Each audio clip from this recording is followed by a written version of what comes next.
80% of consultants, agency owners, and online founders are building their business around pressure and hope instead of systems and structure. I've built a 5-figure per month consulting business without relying on forceful selling, cold outreach, or chasing people across one platform. And the clients I work with all have one thing in common. They are building businesses that feel more stable, more predictable, and easier to run, while growing the revenue without adding more pressure to sacrifice the lifestyle. So today, I'm going to break down the 6 biggest industry mistakes I've made myself and the alternative way of mental framing that actually works long term, so you can stop relying on constant effort and pressure and start building a business that creates more leverage, more trust, and predictable growth. One thing I didn't expect when I changed how I built my business was how much it affected things outside revenue and my income. I wasn't trying to build a brand or relationships or anything like that. I just wanted my business to stop feeling so fragile and unstable. What started happening was people would reach out to me, already understanding how I think, not just what I offer, but how I see problems and decisions. They would mention things I said weeks ago, sometimes even a month ago. So instead of starting the conversation from zero, from scratch, we were already halfway there, which changes the entire dynamic and completely changed the quality of interactions. People weren't rushing, they were watching, thinking, and deciding in their own time. So by the time we spoke properly on the call, there was already trust built. I didn't have to convince them of anything. And on a personal level, this mattered to me more than I thought it would. I never really liked the feeling of pushing people into a decision or creating pressure just to make something work. Even when it did bring results to me, it didn't feel right. So that's why I'm confident talking about this. I felt what it's like to push all the time. And I've also felt what it's like when the system does more of the work for you. And once you experience that difference, it's very hard to ignore. That's what leads into the mistakes I see across the industry, because most people are still being taught to push when they can be patient and create a system to pull. The first big mistakes I see everywhere is forceful selling, creating urgency, pushing people to decide fast, and trying to close harder when someone hesitates. It's taught as a skill in the industry, but honestly, it usually means something else is broken. Most people treat sales calls like a battle they need to win. They're using different tactics, they're ramping up the pressure, and yeah, sometimes it works. Someone says yes, but it almost always comes at a cost, either in your delivery after, or in your client relationship, or in your reputation long term. And this usually happens because most people start without a real strategy. They don't reverse engineer the business they actually want to build, so they just copy what they see other people doing online. If someone on YouTube says sales call should be intense, they make them intense. If someone says you need to close harder when someone hesitates, they try to close harder. And if you need to close on the first call, then they try to force a decision on the first call. And when you don't have a system that builds trust before the conversation, the only tool you have left on the sales call is pressure. You're trying to compress weeks of relationship building into 45 minutes. And that's why it feels forceful, because it is. And I'm saying this because I did this exact same thing back in 2023. I didn't have an idea on what kind of business I want to build or who I want to work with. So every decision came from a place of desperation. I remember this one call specifically. This person was clearly unsure. They liked what I was saying, what I was offering, but they weren't ready. And instead of just acknowledging that, I kept going. I stacked more value, I reduced the price, and I created urgency around timing and made it sound like they would miss out if they didn't decide straight away. So eventually they said yes, and it was a disaster since then. They second-guessed the investment from day one. Every deliverable was met with resistance. They weren't fully brought into my program, because I didn't give them enough space to actually buy in. I did close them, but I didn't serve them well, and that stuck with me. So I stopped thinking about selling as the main event and started thinking about confirmation. So the question went from how do I get this person to say yes to what needs to be true before this conversation even happens. And this means reverse engineering everything from the outcome I wanted. So the kind of clients I want to work with, the type of relationship I want to have with them, and the way I want my business to feel every day. And that removed all the pressure, not just from sales call alone, but from the entire business. Because when trust is built before the conversation, selling stops feeling like selling at all. It just feels like helping someone take the next logical step. And mistake number 2, using sales calls to make up for weak systems, which is very strongly connected to the previous one. Relying on sales calls to do all the heavy lifting, teaching, convincing, and handling doubts, and closing all in one conversation. The call becomes the business instead of just part of it. Most people build things in the wrong order. They start posting, running ads, or booking calls before they really thought about positioning or trust. So when someone finally gets on the call with you, everything has to happen there. And honestly, a lot of the advice out there are pushing this. Just get more calls, you'll figure out on the call, and this can work for a while, especially early on in the journey, so people double their effort on it. But the problem is, very soon, these calls will start to feel very overwhelming. You're explaining the basics, you're answering questions that should have been answered already. You feel like every call is a make or break. Because if it doesn't close, your revenue drops. And I've been in that same spot. When my content and my systems weren't doing enough work for me, all the sales calls felt very intense, very stressful.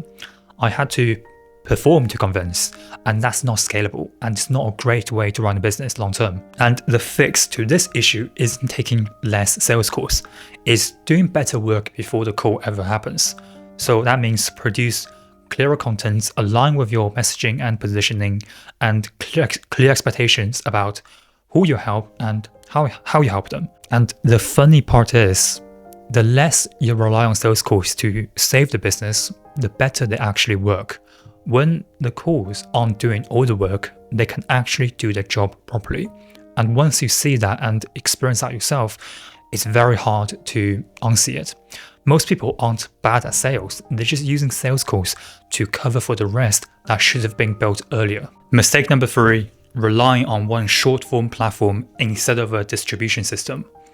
Building the entire business marketing system on one short form platform, and let's say Instagram because it's the most popular one, and you hope in the algorithm to treat you nicely. And I know this feels inefficient, but it's one of the most fragile setups you can have. We tend to choose short form platform because it feels easy to produce. We're using Instagram every day, we're familiar with it, it doesn't take too much time, we can film, post, and get feedback really quick. But the problem is, short form works very differently depending on who you are. If you are a major creator with millions of existing audience, it can drive a lot of volume. But if you're not, it's very, very unpredictable. One week things can work really well, and the next week they don't. And you have no control over why. So instead of building around one platform, I start building around a system. Instagram still plays a huge role in my business, but it's not the only thing. The job is to get attention and point people somewhere deeper where trust can actually be built. And that means long form content and ideas that live longer than a 24-hour cycle, and content that people can come back to that still makes sense weeks or even months later. So short form becomes the entry point, not the whole house. And I split my time like this: 30% creating short form content that drives awareness, and 70% creating long form content that builds trust and demonstrates my expertise.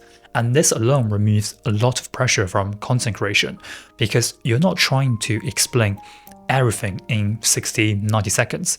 You're just opening a loop for people to enter. Mistake number 4, selling guarantees as the headline. You see it everywhere. Get 20 clients in 60 days or your money back. Guaranteed clients, guaranteed revenue, and the idea is to make the decision feel safe so people buy faster. But the issue isn't that guarantees are evil, the issue is what they train the market to focus on. When you lead your business, your offer with a guarantee, you're not attracting people who want to build. You're attracting people who want certainty. And those are two very different buyers. Someone who buys transformation is thinking, I want to improve my skills, my system, my structure, and my decision making. But someone who buys for a guarantee is thinking, I want the risk off my shoulder. And that mindset creates a lot of problem once the work actually starts. And after 3 years in the consulting and agency industry, I can tell you this, that progress in this industry isn't a straight line. It's very messy. And if a client came in mainly because they were promised an outcome, the moment things feel slower than expected, they don't ask, what do I need to change? They would ask you, why isn't this working yet? And that's when responsibility starts shifting away from the clients, away from them and towards you. And then you end up managing expectations instead of building results. And the other thing no one says out loud is this. Guarantees can quietly attract victim mindset. Not always, but it's very common. People who feel like life is happening to them tend to love guarantees because it sounds like control. But when results require efforts and ownership, the same person is also the most likely to blame you, blame the market, and blame the method. So you take on more risk, you work harder, and you get worse outcomes. And that's not just bad for you, for your reputation, it's also very bad for the clients too. And of course I made this mistake myself, so my approach right now is very simple.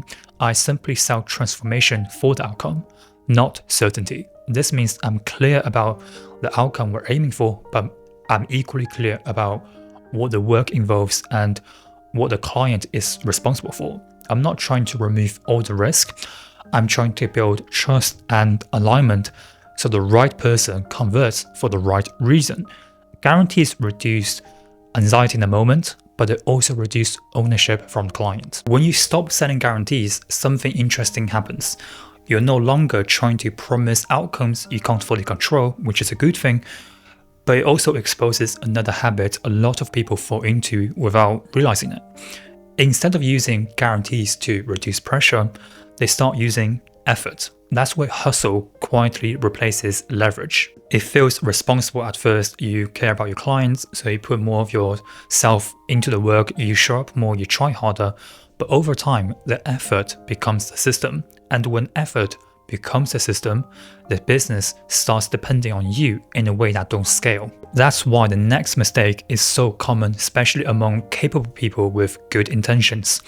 Let's talk about why hustle feels like the answer, but why it's usually the thing holding people back. And mistake number 5, hustle instead of leverage. I can say a vast majority of founders are still stuck in hustle mode. They are grinding every day for more sales calls, more contents, more revenue, and they think that's what it takes. But here's the thing, hustle has a limit. There's only so many hours in a day, only so many calls you can take, only so much energy you have. And when growth depends entirely on you showing up and doing the work personally, you haven't built a business, you've built a hamster wheel. Hustle doesn't compound, and that's the core problem. Every week you're starting from scratch. Nothing you did last month is still working for you this month unless you keep feeding it. And it also creates terrible decision making. When you're grinding hard, when you're hustling hard, you say yes to things you know you shouldn't. You take on clients who aren't quite right because you need the sale. You lowering your standards because you're tired and you just want something to close.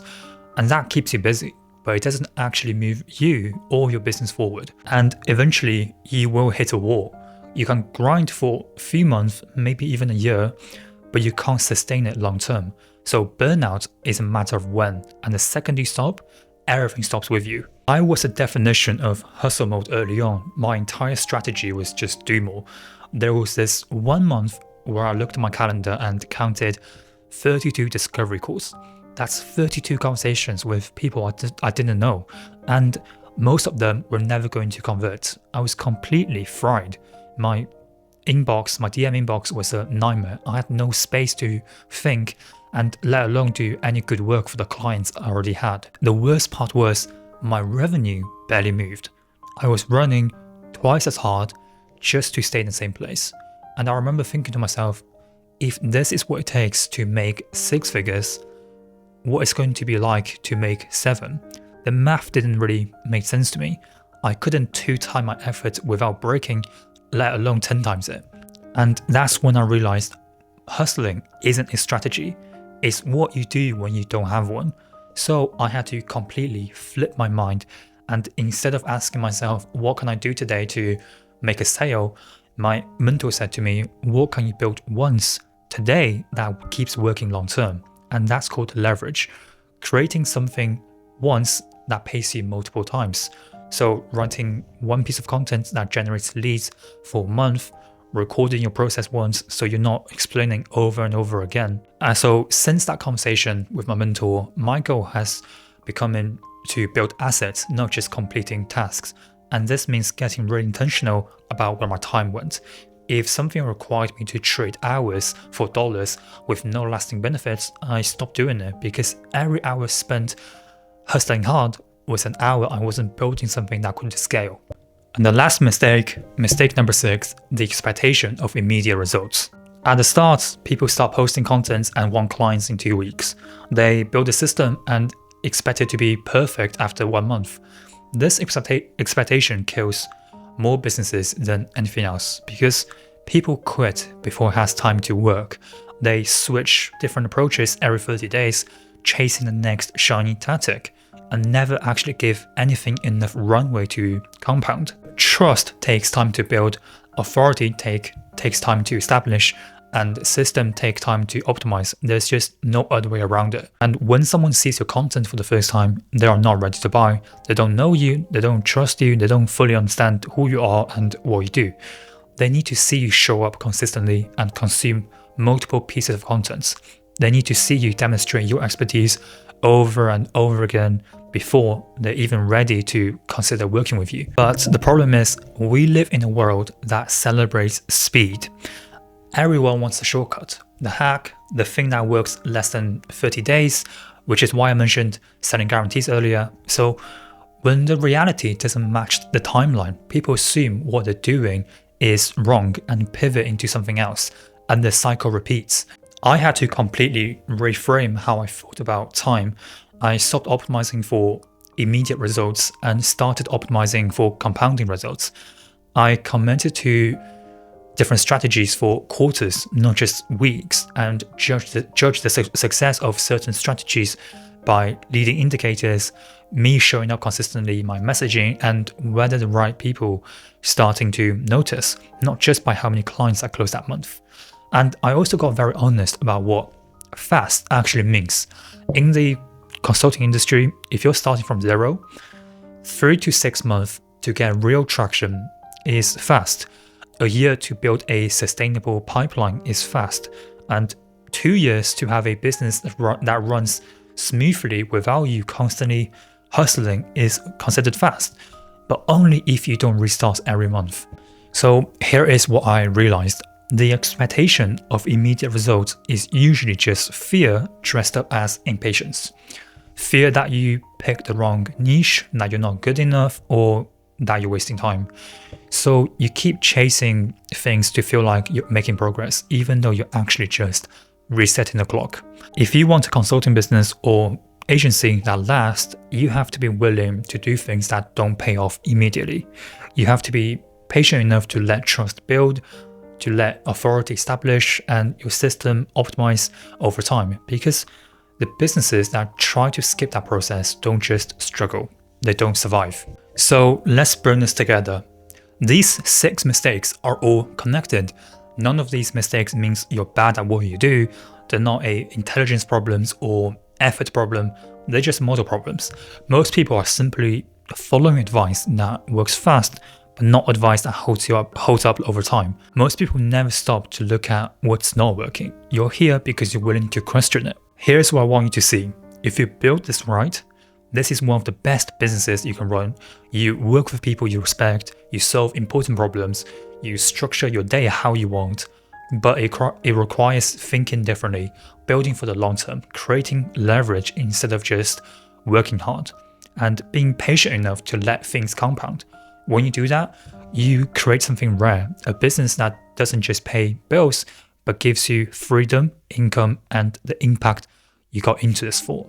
And that's why I put this on my wall: leverage creates influence. So don't try to fix all 6 at once. Pick one thing and fix it. Then next month, pick another. Make better decisions consistently and let them compound. Because 6 months from now, you'll either wish you started today or you'll be grateful you did. The business you want, stable, predictable, and sustainable, is not built on pressure. It's built on systems. And once they're in place, everything else changes. If this resonated with you, subscribe so you don't miss the next one. And now go build it. I'll see you in the next video.